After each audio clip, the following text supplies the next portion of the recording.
오늘은 주일입니다.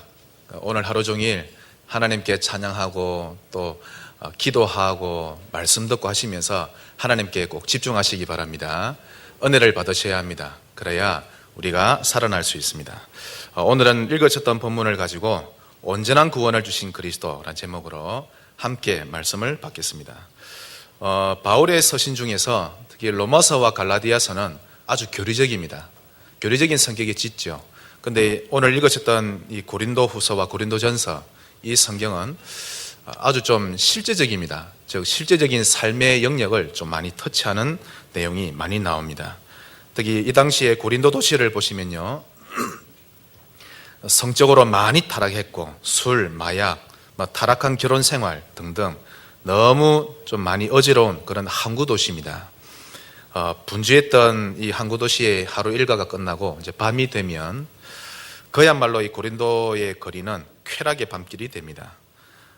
음란, 술, 뒤틀린 결혼 문화 너무 어지러웠습니다. 그래서 이 당시 고대 사회에서 가장 타락했던 도시 가운데 하나가 바로 고린도 도시입니다.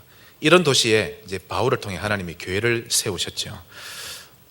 이런 중에 교회에 모여드는 그 고린도 성도들을 살펴보면 참 다양했습니다.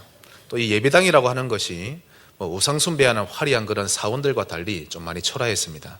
어떤 믿는 상인의 가게를 빌렸을 수도 있겠고요. 또는 개인의 큰 방을 빌려서 이렇게 예배당으로 사용했었을 것인데, 거기에 모인 구성원들을 보시면 대개 반지를 끼고 있는 사람들이 좀 소수 있었습니다. 그게 뭔가 하면 노예가 아니라 그 자유민임을 나타내는 걸 표하고요. 또 그 외에 대다수의 성도는 노예였습니다. 좀 더 쉽게 말씀을 드리면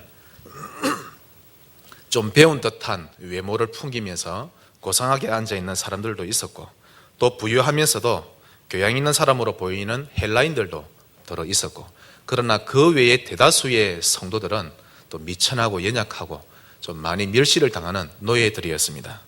교회가 이런 곳이죠. 그래서 누구든지 주의 이름을 부르는 자는 구원을 얻는 곳이 교회인 것입니다. 처음에 이 고린도 교회가 복음 때문에 너무 기뻤습니다. 신분이 전혀 문제가 되지 않았습니다. 그리스도라는 그 하나 때문에 기쁨이 넘쳐 흘렀던 그 분위기가 바로 초기 고린도 교회의 분위기였습니다. 그런데 어떻게 된 영문인지 어느 날부터 시간이 흐를수록 구원의 확신과 감격이 사라졌고요. 또 의례 일요일이면 교회에 가는 그런 분위기로 전락되었고, 그러다 보니 성도들의 삶은 아주 망가지기 시작했습니다. 그러다 보니 구원받기 이전에 즐겼던 그런 타락된 생활들이 하나씩 재현되기 시작했습니다. 이제 성도들끼리 서로 모여서 이야기 나누는 것도 거의 육신적인 내용만 들려왔습니다. 이걸 봐왔던 바울이 이제 그리스도를 다시 외치기 시작합니다. 그러자 오직 그리스도를 말하고 또 육신을 향해 달려가는 자기들의 모습을 보면서 그렇게는 살아서는 안 돼라고 말하는 이 바울을 성도들이 미워하기 시작했습니다. 급기야는 이 바울을 좀 고린도 성도들과 또 바울과의 사이를 이간시키기 위해 건수를 찾기 시작했습니다. 그 주동자가 유대인들이었습니다. 이 유대인들이 복음을 받은 유대교주의자들이죠. 이들이 어떻게 해서든 바울이 이 교회에 오지 않게 하려고, 교회와 바울의 관계를 이간시키려고 별짓을 다 하는 것입니다. 참 이런 분위기가 너무 마음이 아픕니다. 그래서 제가 현장에 가서 불신자들에게 복음을 전하고 또 양육을 하다 보니 이런 다짐이 하나 되어집니다. 듣기 싫어해도, 들었던 말을 또 한다고 해서 지겹다고 해도 그리스도만 말해야 되겠구나. 그리스도를 말할 때 졸고 있어도 그리스도를 더 진하게 말해야 되겠구나. 그리스도가 아니고서는 성도 개개인의 불신앙을, 과거의 그 체질을 바꿀 길이 없구나. 현장에 갈 때마다 그런 다짐이 되어집니다. 이 교회라고 하는 것은 그리스도 분위기가 옅어지면 옅어질수록 교회로서의 본질을 잃어버리게 되는 것이구나. 이제 마늘 장아찌가 되듯이 그리스도로 완전히 장아찌가 되도록 그리스도를 말하고 말해야 되겠구나. 이런 마음이 간절하게 밀려옵니다. 성도 개개인의 한 사람 한 사람의 그 눈이 창세기 3장과 15절의 눈을 가지도록 계속해서 그리스도만 말해야 되겠구나. 이런 마음이 참 와닿습니다. 그래서 성도들은 언제든지 창세기 3장의 체질로 돌아갈 수 있는 스탠바이가 항상 되어 있거든요. 제 자신부터 그렇고, 그래서 그리스도만 말해야 되겠다, 이런 다짐을 하긴 됩니다. 바울은 이런 고린도 교회의 영적 상태를 파악하고서는 이제 고린도 전서, 고린도 후서 이 장문의 편지를 보내게 되었습니다. 그러면 도대체 이 편지 속에는 어떤 내용이 들어있습니까? 즉, 우리가 도대체 어떤 복음을 받았습니까? 반드시 알아야 될 영적 비밀이란 게 도대체 무엇입니까? 거기 오늘 읽은 본문에 고스란히 다 나옵니다. 오늘 온전한 구원을 주신 그리스도 꼭 회복하시기를 바랍니다. 제일 먼저 바울이 외쳤던 내용입니다. 무엇인가 하면 나를 회복시키신 그리스도입니다.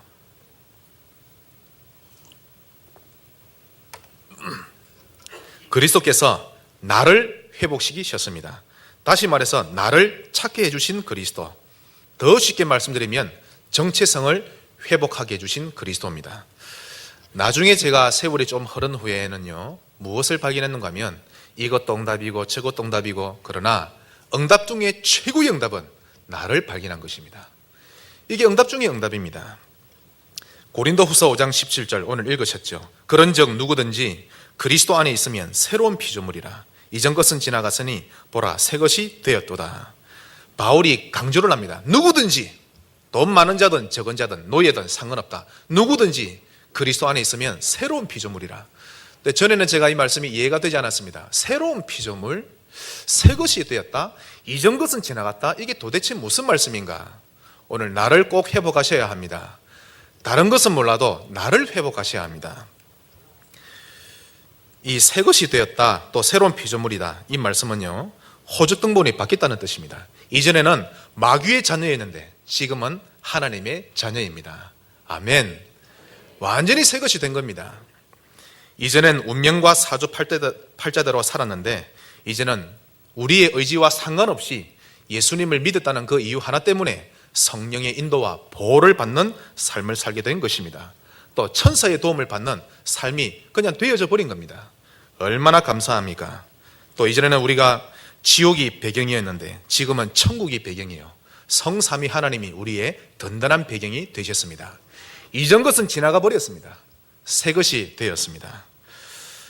또 있습니다. 잠언 21장 4절 보시면요, 불신자 때 하나님 몰랐을 때 형통한 것은 죄라고 했습니다. 내가 하나님 몰랐을 때 그렇게 성공을 위해 달려가려고 했는데 이것이 알고 보니 죄였구나. 그런데 구원받은 이후에는 다른 사람이 볼 때 성공한 것처럼 보였던, 실패한 것처럼 보였던 나의 장점과 단점 다 하나님이 사용해서 세계복음화의 걸음으로 쓰시구나. 나의 연약함까지도 나의 의지와 상관없이 하나님이 세계복음화의 도구로 쓰시는구나. 그래서 최고의 기도가 이겁니다. 하나님, 나의 영적 문제를 통해 하나님이 영광받아 주십시오. 나의 자녀를 통해 하나님이 영광받아 주십시오. 이 기도가 나오지 않으면요, 자녀는 내가 만들어 가야 됩니다. 정말 힘듭니다. 하나님, 나의 아내의 영적 문제를 통해, 나의 남편의 영적 문제를 통해 하나님이 큰 영광 받아 주십시오. 현재 우리 가정이 위기를 닥쳤습니다. 하나님, 이걸 통해서도 하나님이 영광 받아 주십시오. 우리 인생이 이 땅에 태어나 죽는 그날까지 하나님께 영광 돌리지 못한다, 그게 저주받은 인생이 아닙니까? 그런데 이 땅에 하나님이 우리를 보내신 데에는 분명히 계획이 있을 것입니다. 어떤 계획이있는지는 모르지만 어찌되었든 간에 하나님이 영광 받으셔야 합니다. 꼭 이런 기도를 회복하시기를 바랍니다. 완전히 새로운 피조물이 되었습니다. 새 것이 되었습니다. 그래서 구원받은 자가 나를 발견하지 못했다, 그건요, 가장 큰 알맹이를 놓치고 사는 것입니다. 응답 중에 최고의 응답이 나를 발견한 것입니다. 구원을 주셔서 그 안에서 나를 발견해야 되는 것입니다. 자, 또 어떤 나를 회복했냐면요, 두 번째로 에베소서 5장 8절입니다. 너희가 전에는 어둠이더니 이제는 주 안에서 빛이라. 전에는 어둠 안에 있었다는 정도가 아니라 우리에게 있어서 어둠이 우리의 본질 그 자체라는 것입니다. 이제는 빛 안에 있는 정도가 아니라 우리의 본질이 빛이 되었다는 말씀입니다. 혹시 여러분 가운데 나의 일부는 빛이요, 나의 일부는 어둠이다, 이렇게 생각하는 분 계십니까? 나의 일부는 성도인데 또 나의 일부는 죄인이다, 이렇게 얘기하는 분 계십니까? 만약 그렇게 생각하고 계시다면 여러분은 현재 하나님과의 관계에서 행복하지 않습니다. 의무적으로 하나님과의 관계를 유지할 뿐이지 진정한 부자 간의 관계는 회복되지 못한 것입니다. 우리는 완전한 빛입니다. 우리는 죄인이 아니라 의인입니다. 새 것이 되어버렸습니다. 이전 것은 지나갔으니 보라 새 것이 되었도다. 세 번째로 어떤 나를 발견했는가 하면요, 고린도후서 5장 18절입니다. 오늘 읽은 본문입니다. 그리스도로 말미암아 우리를 자기와 화목하게 하시고 하나님과 화목한 존재가 되었습니다. 우리 좌우로 한번 인사합시다. 하나님과 화목한 존재입니다. 믿으십니까? 여사로 여기시는데요, 하나님과 화목한 존재가 되었다는 것은 어마어마한 말씀입니다. 이제는 진노의 자녀였거든요. 지옥을 향해 달려갈 인생인데 하나님과 화목한 존재가 되었습니다. 오늘 하나님의 음성을 꼭 들으셔야 합니다. 그리스도께서 나를 회복시켜 주셨습니다. 내가 나를 발견하게 된 것입니다. 크리스마스 때 대통령이 고아원을 방문했습니다. 그래서 고아들 한 명 한 명에게 크리스마스 이 카드와 선물을 이제 나눠줍니다. 아이들은 선물 포장지를 뜯을 때마다 환호성을 지릅니다. 어떤 아이는 뜯어보니까 수십만 원짜리 휴대폰이 나오고요. 이런 선물을 줄 줄이야. 어떤 아이는 포장지를 뜯어보니까 200만 원 넘는 노트북이 나오고요. 이럴 수가. 어떤 아이는 봉투가 있는데 뜯어보니까 거기에 100만 원 현금이 들어있습니다. 오늘 횡재했다고. 그런데 어떤 아이는 엽서가 하나 딸랑이 있습니다. 그 실망한 눈빛으로 뜯어보니까요, 그 엽서 속에는 이제부터 너를 나의 자녀로 맞아들인다, 그 엽서가 있는 것입니다. 그걸 보았던 주변의 아이들이 노트북도 온데간데 없고 불어 눈으로 쳐다보고, 100만 원 봉투를 받은 이 아이도 온데간데 없이 그 아이를 불어 눈으로 쳐다보고, 우리는 하나님을 아버지로 모시게 되었습니다. 만 가지를 다 받은 것입니다. 응답 중에 최고의 응답, 나를 발견한 것이고 하나님과 화목하게 된 것입니다. 데살로니가전서 5장 5절에는 이런 말씀이 나옵니다. 우리는 다 빛의 아들이요 더 이상 밤이나 어둠의 자식이 아니라고 말씀하셨습니다. 빛의 자녀답게 어깨를 펴시고 사시기를 바랍니다. 어둠의 자녀처럼 살지 마시고 가정에 어떤 어려움이 와도 하나님의 자녀답게 그렇게 어깨를 펴고 사시기를 바랍니다. 벌써 기도 제목이 다 나왔습니다. 나를 발견하는 한 주간이 되게 해 주시옵소서. 진정한 나를 찾게 해주시고 나의 부족함 때문에 또 실망하고 주저앉는 그런 주간이 되지 않도록 하나님 나에게 힘을 주시옵소서. 그렇게 기도하시면 되겠습니다. 큰 두 번째로 나의 삶을 회복시키신 그리스도입니다. 그리스도께서 나를 발견하게 하시면서 나의 삶까지도 회복시켜 주셨습니다. 다른 말로 말씀드리면 이 땅에 태어난 진정한 이유를 발견한 것입니다. 감사하십니까? 한 번은 제가 곰곰이 생각해 봤습니다. 이야, 너무 감사하구나. 내가 이 땅에 태어난 이유를 알고 살아가다니. 어쩌다가 내가 그리스도를 발견했고 아무런 이유 없이 그냥 결혼해서 자식을 넣고 당연히 가장이니까 이렇게 그냥 처자식 먹이려고 살아가는 거구나, 그렇게 살 뻔했는데 내가 살아갈 이유를 발견하고 지금 살아가는 거구나. 얼마나 감사한지 모릅니다. 그래서 나의 삶을 회복시키신 그리스도라는 것은 삶의 목표가 뚜렷해졌다는 뜻이 됩니다. 고린도후서 5장 15절, 나를 대신하여 죽었다가 다시 살아나신 그리스도를 위하여 사는 인생이 되게 해주셔서 감사드리시기 바랍니다. 이제는 우리 자신을 위해 살지 않고 나를 위해 죽었다가 다시 살아나신 그리스도를 위해 살게 해주신 것 정말 감사하시기 바랍니다.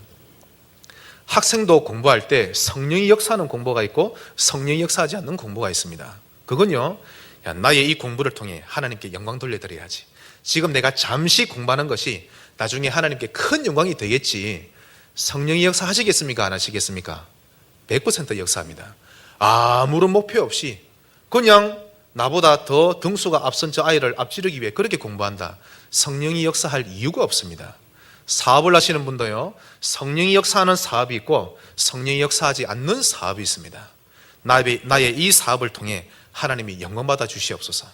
정말 삶 제자를 남기는 그런 사업이 되게 해 주시옵소서.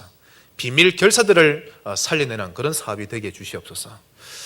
렘넌트 미니스트리 이런 제자를 남기는 사업이 되게 해주시옵소서. 성령이 100% 역사합니다. 그런데 그런 목표가 없이 그냥 육신적으로 사업을 한다면 성령이 역사하지 않는 사업입니다. 나의 삶을 회복시키신 그리스도십니다. 오늘 읽었었던 본문의 18절 19절에 또 이런 말씀이 나옵니다. 나에게 화목해야 하는 직분까지 주셨다라고 말씀이 나옵니다. 즉 다른 사람을 살리며 사는 인생이 되게 하셨습니다. 즉 이 말씀은 무너져버린 개인, 또 무너진 가정, 사회 다 무너졌죠. 무너진 국가, 시대를 살려내는 그 열쇠가 내게 주어졌구나라는 뜻이 됩니다. 이와 반대로 우리가 이 직분을 회복하지 못하면 우리 개인, 주변에 있는 개인과 가정, 무너진 사회, 국가, 시대가 살아날 길이 없다는 뜻이 됩니다. 지금 우리 한국을 한번 자세히 들여다보십시오. 기본이 다 무너졌고 상식이 다 무너졌습니다. 인터넷에 올라와 있는 그 댓글만 보더라도 도대체 상식이 이해합니다. 그들을 탓하는 것이 아니라 현재 우리 한국의 영적 상태가 꼴이 아닙니다. 우리가 이 직책을 회복하지 못하면 한국의 미래가 없는 것입니다. 그러나 만약 그리스도가 대한민국 전역에 번진다면 반드시 회복될 것입니다. 신약에 보시면 그 양동이 이론이라고 있습니다. 공부하신 분은 아실 겁니다. 이 말은 사람에게마다 각자 하나씩 양동이가 있답니다. 물을 담는 거죠. 근데 이 양동이에는 아무런 물이 채워지지 않는답니다. 딱 4가지의 물만 채워진답니다. 어떤 물이 채워지는가 하면 나를 좀 알아줬으면 하는 그런 인지의 물이 채워지고요, 칭찬받고 싶어하는 물이 들어와야만 채워지고, 관심받고 싶어하는 물, 또 긍정의 물, 즉 부정적인 말을 들으면 내 영이 살지 못한다는 뜻입니다.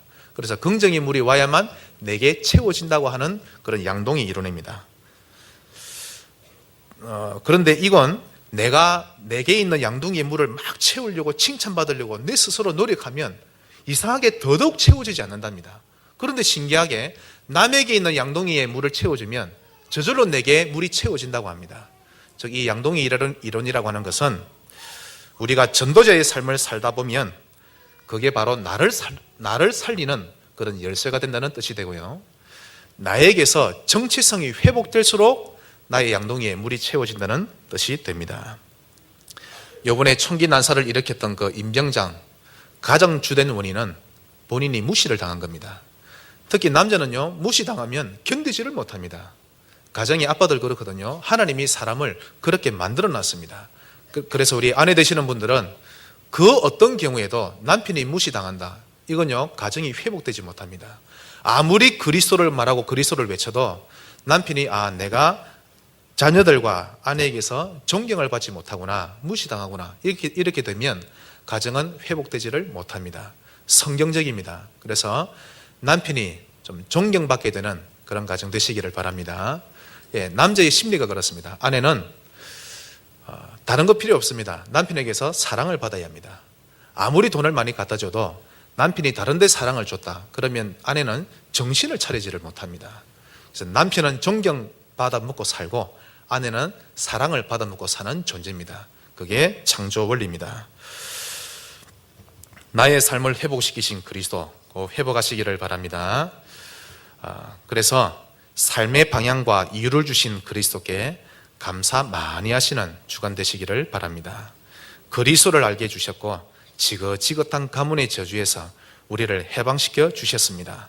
영원한 저주인 지옥에서 우리를 건져내어 주셨습니다. 얼마나 감사합니까? 게다가 짧게 살다 갈 인생길인데 이제는 그냥 숨쉬고 하루하루를 보낼 게 아니라 그리스도를 가지고 사람을 살리며 살도록 하신 것 얼마나 감사합니까? 그래서 이번 한 주간은 곰곰이 하나님 앞에 감사한 주권들을 좀 묵상하시면서 그런 한 주간을 보내시기를 바랍니다. 그러면 세 번째로 그리스도로 가득 채우는 길만 남았습니다.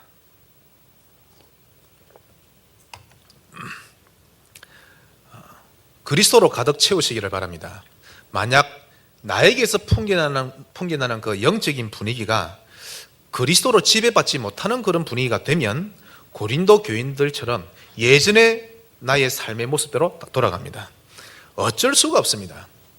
항상 우리는 창세기 3장의 체질대로 돌아가려는 그런 체질이 되어 있거든요. 하나님은 성경을 우리에게 거울로 주셨습니다. 그래서 인생이 예나 지금이나 다름이 없다는 뜻이죠. 기술이 발전했을 뿐이지 그리스도가 가득 차지 않으면, 그리스도가 주가 되지 않으면 금세 허감, 혼동, 공허의 분위기가 된다는 건 예나 지금이나 똑같다는 뜻이 됩니다. 어떻게 쓰든 그리스도로 가득 채워야 합니다.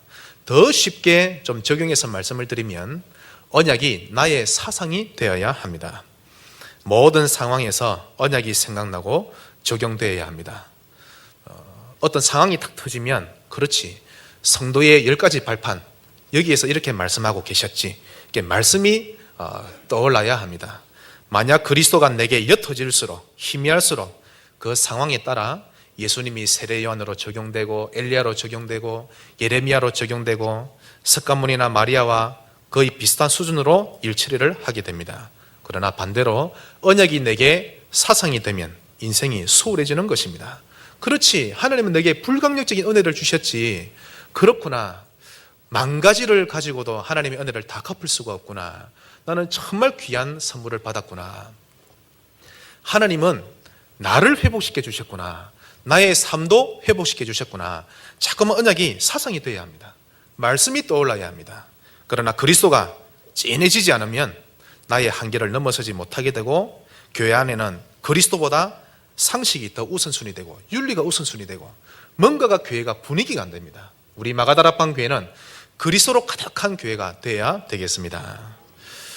말씀의 결론을 맺겠습니다. 어떻게 하면 이 언약이 나의 사상이 될 수 있습니까? 그럼 어떻게 하면 나의 옛 체질을 이길 수 있을 만큼 그리스도로 가득 채울 수 있습니까? 좀 우리가 고민을 하고 가족끼리 모여서 생각을 해봐야 되겠습니다. 또 이렇게 될 수 있도록 그 결론 첫 번째로, 나의 밤 문화를 바꾸어 보십시다. 또 나의 아침 문화를 바꾸어 보십시다. 근데 이렇게 말씀이 떨어졌을 때 말씀에 대해서 반응하지 않으면 아무 소용이 없습니다. 반드시 이번 한 주간 동안에 한번 시간 내셔서 조용히 혼자 있는 시간에 고백해 보십시오. 하나님, 나의 의지에 힘을 주십시오. 제가 제정신을 차리게 해주십시오. 정신 차려집니다. 제가 그랬거든요. 어떤 때는 제가 무감각합니다. 아무 생각 없이 하루를 살더라고요. 그러다 어느 날 제가 혼자 어디를 거닐면서 기도하고 있다가 번뜩 그런 생각 드는 겁니다. 하나님, 제발 제가 정신을 차리게 해주십시오. 그런데 정신이 차려지는 거 있죠. 그때 제가 고백했습니다. 주님 사랑합니다. 그때는요, 살에 이렇게 막 이렇게 닭살이 돋듯이 뭐가 일어나는 겁니다. 예수님 사랑합니다. 하나님 사랑합니다. 나를 통해 영광 받아 주십시오. 그 고백을 한번 했는데 얼마나 기분이 살아나는지 모릅니다. 하나님께 마음껏 그때 영광을 돌려드렸었습니다. 하나님, 나의 의지에 힘을 주십시오. 남은 나의 인생 어떻게 살까요, 하나님? 그렇게 고백하시면 정신 차려집니다. 또 한 번 제가 이런 고백을 했습니다. 하나님, 지금은 제가 건강합니다. 팔팔합니다. 그런데 나이가 90, 100세가 되어서 이제 손발을 움직이기 힘들 때, 그때 되어서야 이제 가로늦게 깨달아가지고, 하나님, 제가 과거를 살아왔던 거 돌아보니 영광 못 돌려드리고 저의 영적 문제 하나 이기지 못해서 처자식 고생만 시키고 이렇게 살아왔네요. 죄송합니다. 이런 고백하지 않게 해 주시옵소서. 그런 기도를 했습니다. 하루라도 더 빨리, 한 살이라도 더 젊었을 때 내가 나의 영적 문제 때문에 무너지는 것이 아니라 그 영적 문제를 통해 하나님께 영광 돌려드리고, 저의 가문에 빛을 발하고 제가 모델이 되어서 우리 후대가 살고 그렇게 살게 해주십시오. 하나님, 저의 인생이 멋있는 인생이 되게 해주십시오. 그렇게 안 된다 할지라도 그런 기도를 하게 되었습니다. 이번 한 주간 의지가 회복되시기를 바랍니다. 개개인이 하나님을 만나셔서 하나님께 속삭이시기 바랍니다. 하나님, 저의 지각에 힘을 주십시오. 정신 차리게 해주십시오. 저의 의지에 힘을 주시옵소서. 남은 생에 어떻게 살아야 되겠습니까? 그때 하나님이 분명히 힘을 주십니다. 그때 말씀을 딱 가지고 기도하시는 겁니다. 고린도서 5장 13절 21절 딱 말씀을 가지시고요, 이 속에 담겨있는 나를 회복한 내용, 나의 삶을 회복한 내용이 다 담겨 있습니다. 꼭 말씀 가지고 회복하시기를 바랍니다. 그리고 결론 마지막 두 번째로, 혹 어려운 상황이 생겼거나 가정에 위기가 닥쳤다면 그리스도를 누리고 갱신하는 기회로 꼭 삼으시기를 바랍니다. 무엇을 누리는 기회로요? 그리스도를 누리는 기회로 삼으셔야 합니다. 위기가 기회거든요. 삼성을 창시했던 고 이병철 회장 아십니까? 이분에 대한 일화입니다. 이분의 고향이 경남 어령인데요. 이분이 한번 머리를 식힐 일이 있어서 고향으로 내려갔습니다. 가자마자 자기의 먼 이렇게 넓게 펼쳐져 있는 논을 바라보면서 갑자기 돈을 벌 궁리가 생각나더랍니다. 그래서 논 한마지기 한 200평 되죠. 논 한마지기에는 벼를 심고 농사짓고 한마지기는 미꾸라지 새끼 1000마리를 풀었답니다. 가을이 되어서 수확할 즈음에 논 한마지기에서는 그 당시 쌀을 한 2가마니 정도 생산을 했답니다. 그런데 미꾸라지 새끼를 풀었던 곳에는 미꾸라지 2000마리를 수확했답니다. 그래서 미꾸라지 2000마리를 내다 파니까 쌀 4가마니가 나오더랍니다.